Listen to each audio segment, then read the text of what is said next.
Good morning, students. Now, today we are going to move forward in our chapter. So, our next topic will be the making of the nationalism in Europe. Now, if you look at the map of the mid 18th century, Europe will find that there were no nation state as we know them today. What we know today as Germany, Italy, Switzerland were divided into kingdoms, duchies, and cantons, whose rulers had their autonomous territories. Eastern and Central Europe were under autocratic monarchies, within the territory of which lived diverse peoples. So now today we know that there are some countries like Germany, Italy, Switzerland, but at the time in the 18th century, mid 18th century, at that time the picture of the Europe was not like that. So the Europe was not a nation state at that time as we know them today. Okay, it was divided into different kingdoms and different rulers were there who used to rule, and they were having their own defined territories in which they used to rule. Now this Eastern and Central Europe were under the autocratic monarchy.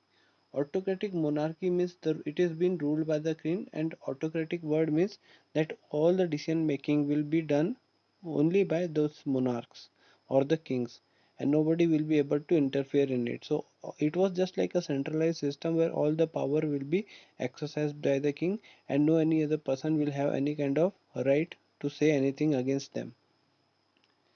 Now, within the territories of which lived the diverse people, now in this territory there was not the situation like only one type of people were living over there.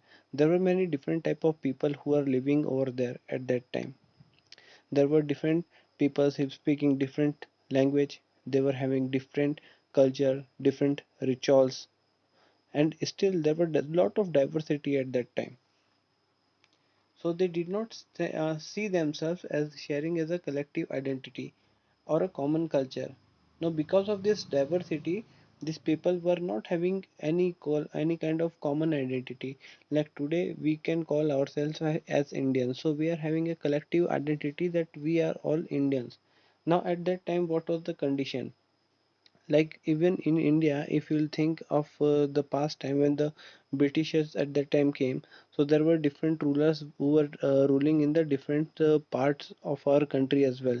Like Marathas were ruling, so other were also there. So in India also the same kind of situation was there. In the Europe also the same kind of situations are there, because there are different parts of the Europe, there were different empires which are ruling over there, okay, with their defined territory. So they are not having any collective identity, because everybody was just like they were happy with their own culture which will be followed over there. They were all speaking different kind of languages. Often they even spoke different languages, they belong to the different ethnic groups. Now here we can see that these people used to speak different languages and belong to the different ethnic groups. Ethnic means they are all coming from a different type of culture. Their entire culture was different, the rituals which were they following, these were different. Now there was Habsburg Empire over there. Habsburg is the empire which used to rule in Austria and Hungary. Okay. For example, it was a patchwork. So they are talking about this Habsburg Empire. There were different regions in this Habsburg Empire. So it was a patchwork of many different regions and peoples. So there was a variety of peoples living in different type of region. Their following their ethnic culture was different in every way.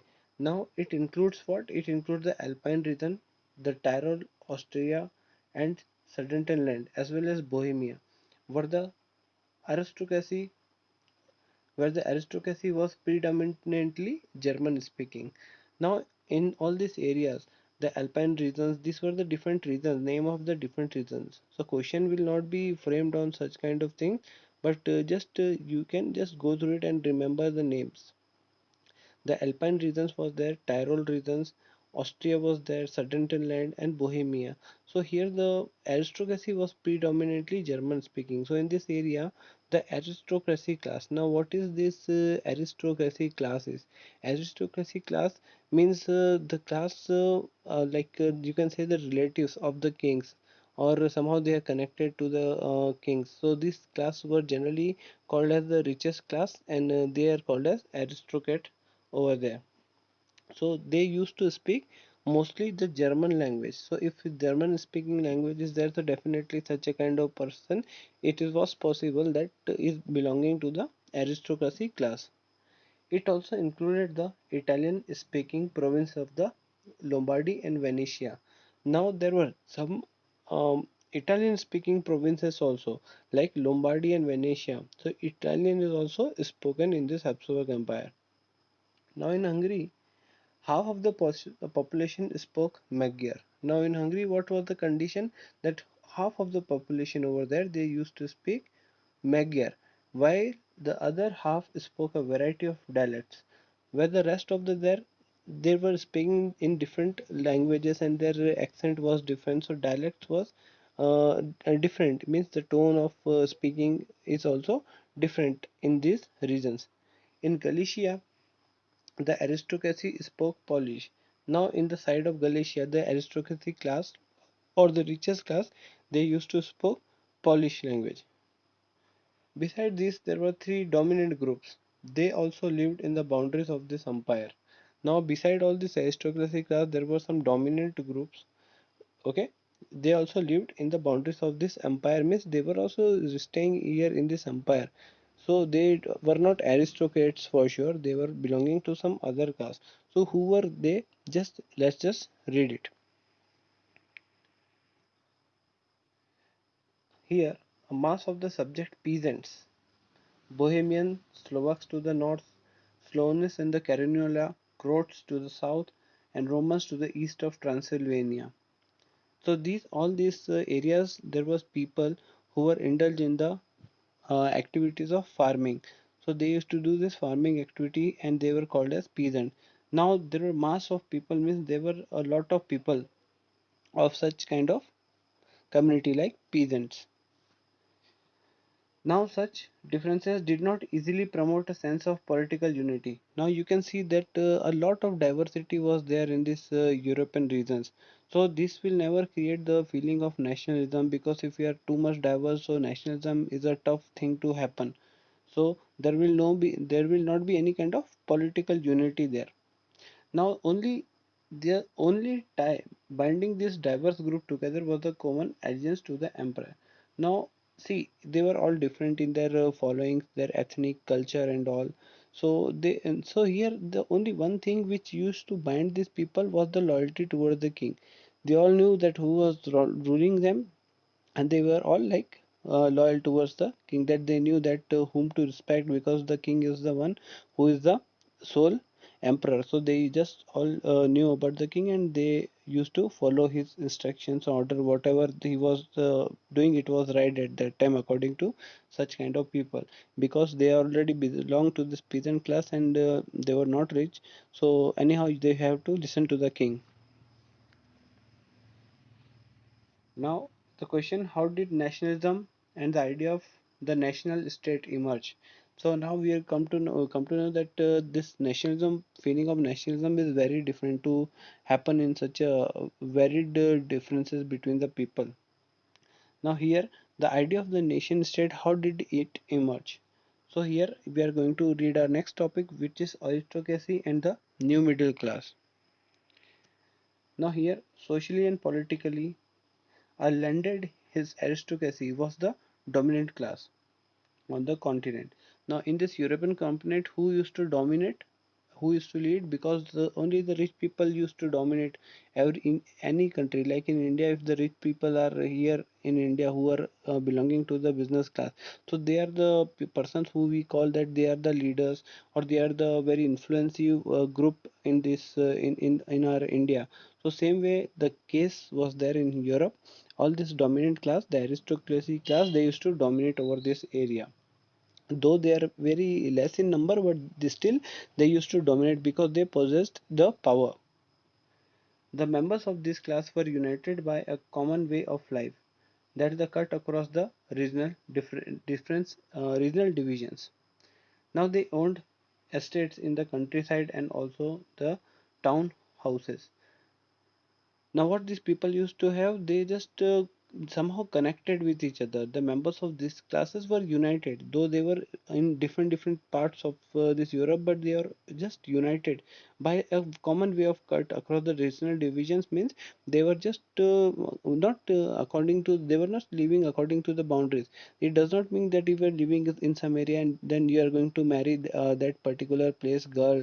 It will not be done. See, what was the case here? If any person was there who want to marry the princess of some other region, so it can be done, but the aristocracy will always look that the other girl who has been married to this prince, then definitely that girl should also belong to this aristocracy. So aristocrat people will marry in their same upper class. Okay, they're not going to marry in the lower class. So this is how they maintain the respect of their higher classes. Now after this, they owned the different estate in the countryside. So they were all having their own estates in this countryside, means in the different places they were having their own estates and their own houses. Now they spoke French for purpose of diplomacy and the high society. Now, in maintaining this high society, they were having a different kind of trend. They all spoke French. So when they speak French, it was just like it was simply the kind of thing where they'll be showing their diplomacy towards the different empires and groups, and also they will be showing that they belong to a high society class. Now their families were often connected to the ties of marriage. So as I told you, their families will be getting married to this same caste or same upper sections of the people. So marriage will be done only in the upper section. Like aristocrat will marry the aristocrat girl only. So they just look while getting married that who's that person whom with they are getting married here. So they're just connected. Like if you take example of King Louis, who belongs to the France, and who did he marry it, he married to the girl named Marie Antoinette. So Marie Antoinette was the princess of Hungary. Now there was two different reasons. We can see that there are two different reasons, France and Austria. So Austria, okay, so Marie Antoinette was from Austria. So these two different regions are also connected because you can see the tie of marriage between them. Okay, and she also belonged to the upper sections or rich class. So this is how the marriage been done. So they are somehow connected with this ties of marriage. The the purpose no, sorry the powerful aristocracy was, however, numerically a small group. Now, the thing is that this aristocracy, though they were rich, but their number was very less. They were small group. Okay, so their number, like their population, was not too much.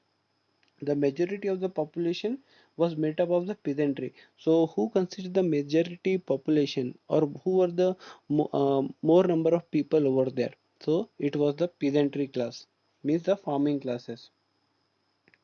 To the west, the bulk of the land was framed by the tenants and small owners. So, toward the west of the Europe, what was the condition? The most of the part was farmed by the tenants and the small owners. So they were having land, but very small part of land they were having, and some were tenants over there working on some others' land. It was like that. While in the Eastern and the Central Europe, the pattern of the landholding was characterized by the vast estate which were cultivated by the serf. Now there were some landlords also, and these landlords were having serfs. Serf means those people who will be under the control of this landlord, and they will be working on the lands of these people. So landlords are the people who owns the big land area, and they will definitely require some people. So they put some people to work on their farms. So it was just like a pressurized work being done by the farmers in their land, and they just give barely some amount in terms of kind, you can say. Like if they are growing grains, so they will give them some grains to survive. So this was the condition, that this serf was in a very poor condition because of this landlord. So they were actually exploiting all these serfs, or the people who are working on their farms. okay, or agriculture or their land they are working with. So their condition was poor condition was there of this serfs. Now in western and parts of central Europe, the growth of industrial production and the trade meant the growth of the towns and emergence of the commercial class. Now what happens is all this lower class, there were some people who started doing the trade. Now because they started doing trade, so they started earning some money and they came above this poor section, and they were being called as later on the middle classes because they were getting money. So they their status got raised a little bit and they became rich, not as much rich as the aristocrats, but still they just able to increase their level in the society. So these were called as the commercial classes because they were all indulged in doing some business whose existence was based on the production for the market. Now what they used to do, they used to do the production for fulfilling the needs of the market. Whatever the people were demanding in the market, they used to supply such kind of goods. Now, industrialization began in England in the second half of the 18th century. Now, in the second half of the 18th century means in England, like from after 1750s, this which is the second half of 18th century. But in France, the parts of the German state it occurred only during the 19th century. But as you can say, in the parts of the Germany, Germany was not existing at that time, so the name of the Germany was called as Prussia at that time. So Germany was Prussia at that time. Okay. Now there, this all these things it was occurred. All this in occurred, but industrialization began in German in the later 19th century. In the wake, new social groups came into being. A working class population and middle class is made up of industrialized businessmen and professionals. So, who comprises of this middle class? Industrialists, businessmen, and professional. Professional means like doctors. Businessmen are the person who indulge in business, and industrial owners are the people who own the industries. Means industry means they will be involved in some kind of industrial activity or production activity. They used to manufacture some product, and businessmen they will be involved in some kind of trade activity. Now here in east in central and the eastern Europe, this group were smaller in number till the late 19th century. During the late 19th century, all these people in the central and the eastern part of the Europe, they were less in number. There were not too many industries or businessmen or professionals. There were very few of them over there. It was among the educated liberal middle class. The idea of the national unity following the abolition of the aristocrat privileges gained popularity. Now, as they were middle class, they got money. So, what these people used to do, they used to teach their children as well. Their children will become educated, and because of this, getting when they get educated, what happened? They started to draw out some point. They started pointing and they stand against this aristocracy, that why should such kind of people, all these people who belong to the aristocrat class, why they should enjoy all the kind of privileges? This is wrong. It should be shared among each and everyone, and law should be equal for each and everyone. So they started pointing out this thing, and they were just like against this aristocracy system which was made in French Revolution. You must have read about the first state, second state, third state, and the taxes were paid over there in the third state. The nobles and the clergy, they all used to enjoy all this aristocracy class. They don't pay any kind of taxes, right? So that was the thing when they started getting educated. So they started becoming strong and they started raising their voice against this aristocracy and all these facilities which were only for this aristocracy class. Now that's all for today. We'll be continuing this in our next class. Thank you.